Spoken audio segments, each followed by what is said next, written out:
Today's truth. It's Saturday, and it's one of the rare Saturdays that I got off before 8 o'clock. And so I didn't get to do a truth yesterday, and I know you guys were missing me from last week. But if you followed my Instagram, you would have gotten a truth last week on my life. I just didn't post it here. And so sue me. Anyway, I'm here this week to talk about a very uh, deep rooted issue. Um, I think um, when dealing with people and how we dealing with these people can use a little mindfulness trick. This trick has carried me for the last 20 years. Does it always work? No. But 9 times out of 10, it's pretty fucking accurate. Want to hear it? Here we go. Damn, I want y'all to actually see my face. Let me feel right.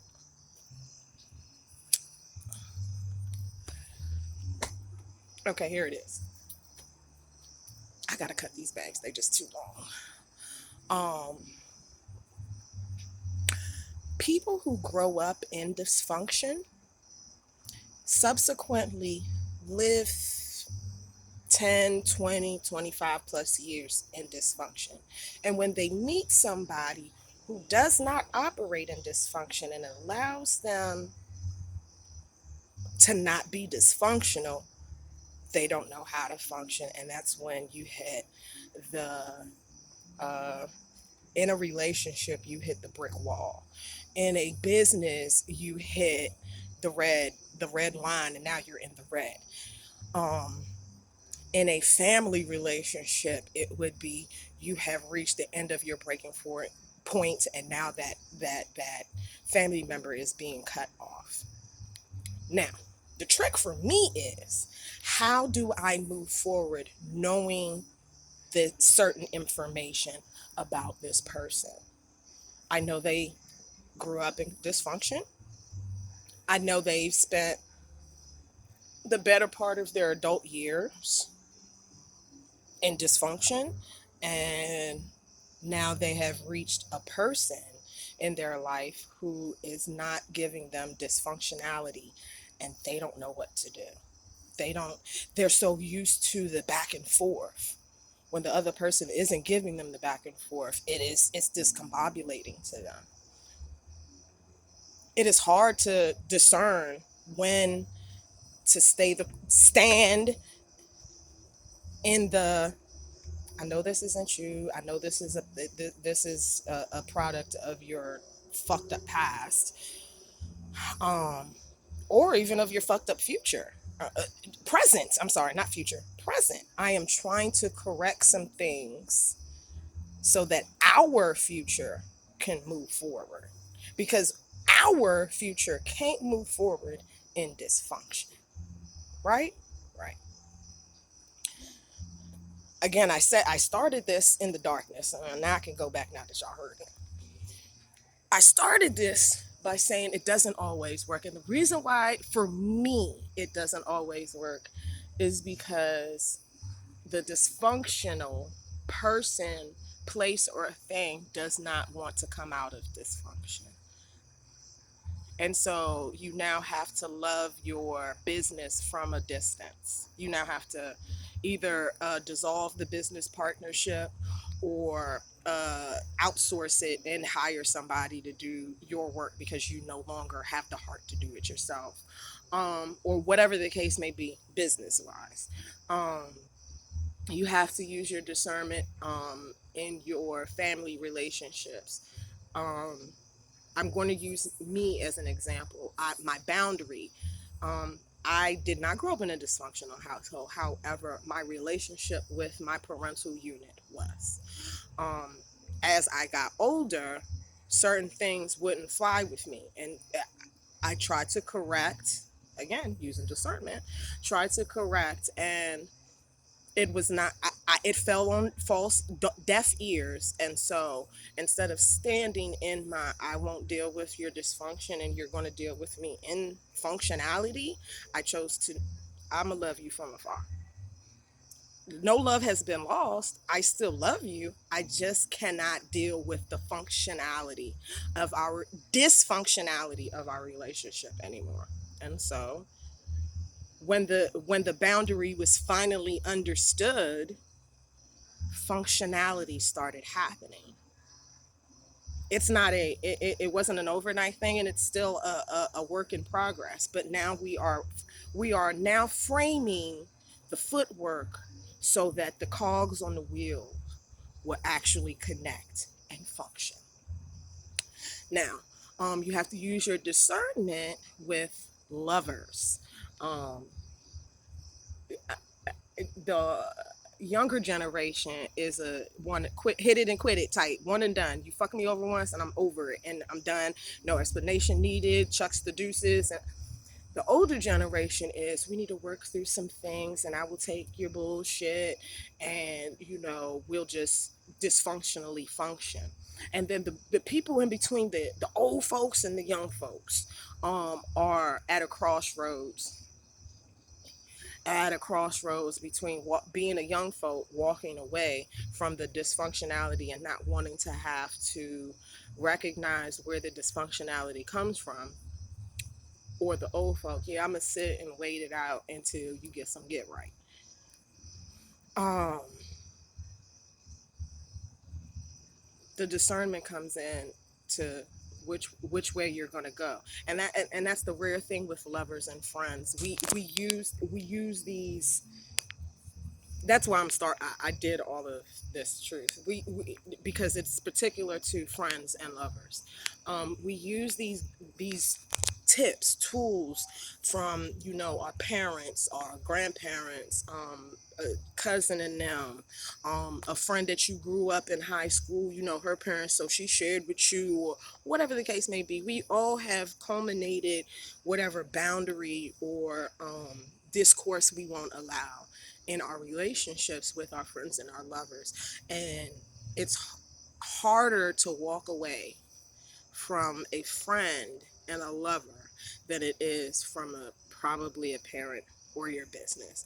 Why? I don't know. I am under the belief, my truth, that is because we love with rose colored glasses with these people, simply because the saying is, friends are the family you get to choose. Family you don't choose. They were given to you. You don't have no choice in the matter, fucked up or great as they are. That's who they are. Ain't no going back from it. But your friends, you handpick them motherfuckers.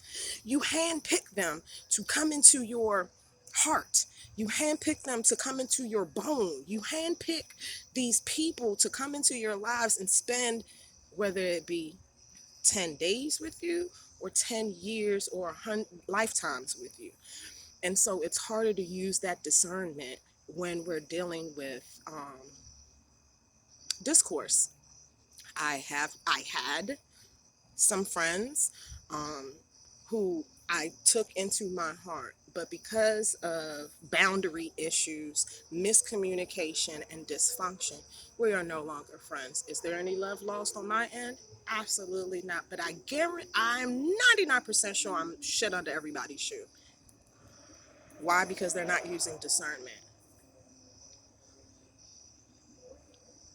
If you use your heart, my point to all of this is, use your heart when making certain decisions. I know the mind is supposed to drive, and it's supposed to be logical, and it's supposed to make sense, and but sometimes you got to ask certain questions. Sometimes you're gonna have to who raised you.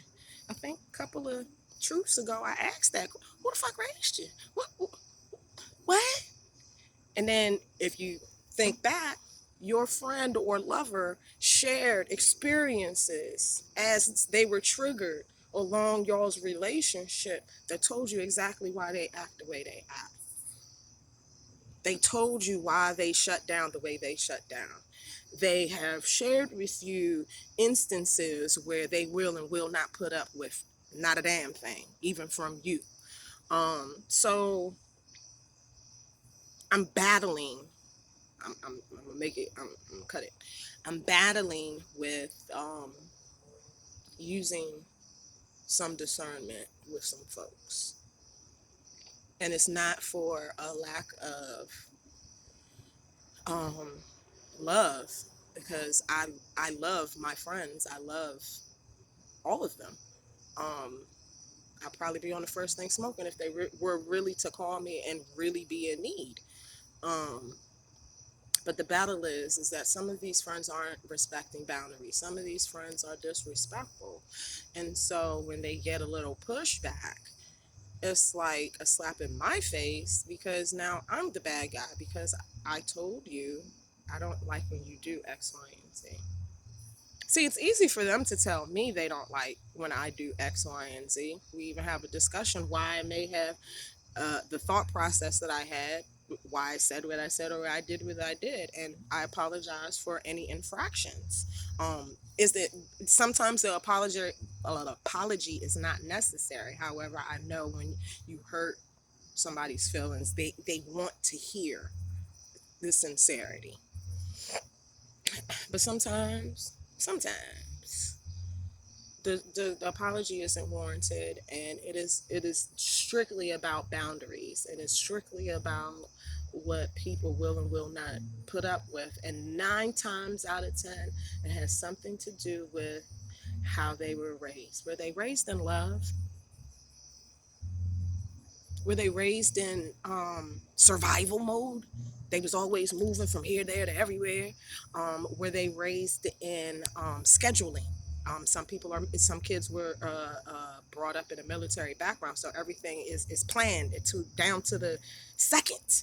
Um, these things, who you're raised by, where you're raised, um, all plays a part in how you are shaped, whether you want to believe it or not. And so, again, I'm going to get into the light and say this, and I want y'all to feel it. If you are raised in dysfunction and then you live subsequently in dysfunction, when you meet somebody who is functional and allows you to operate in a little bit of your dysfunction while trying to correct some bad behaviors, yeah, motherfuckers don't know what to do with that. And so they throw the person who is trying to help them away, or they kick the person out of the way because they like operating in dysfunction, or they pause they put the person on hold, like, I'm gonna get back to you when I get my shit together. No, no, stop doing that shit. Just because you are, I'm going to use homeless. Just because you are homeless, yes, you need to find a permanent housing situation. In some cases, you probably need to find a more suitable job that is full-time versus part-time so that you can afford that, permanent housing situation. That doesn't excuse you from living. That doesn't excuse you from sharing memories and happy times with friends and loved ones just because you're homeless and don't have a house, a roof over you, a permanent roof over your head. Every like you can do both. You can. I'm gonna say it just like this: you can be a fucked up individual and work on yourself all at the same time. Because sooner or later, the fucked upness is gonna trickle over into the I'm getting right. And when you get right, won't nobody have nothing to say about you being, you used to be fucked up, is what they're gonna say. So you have to do both. There is duality in everything. For every good, there is bad. For every evil, there is angel. Like I don't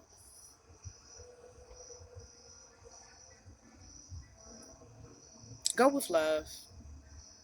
I, let's. I'm gonna just end it there. Just go with love. Love leads the way. Love is not hurtful. Love is not harmful. It should not be demeaning either. So go where the love is, okay? And then use your discernment carefully while in that love. Okay, pumpkins? May not be your truth, but I got my hair did. I look so fly. You wish you would me, but you're not.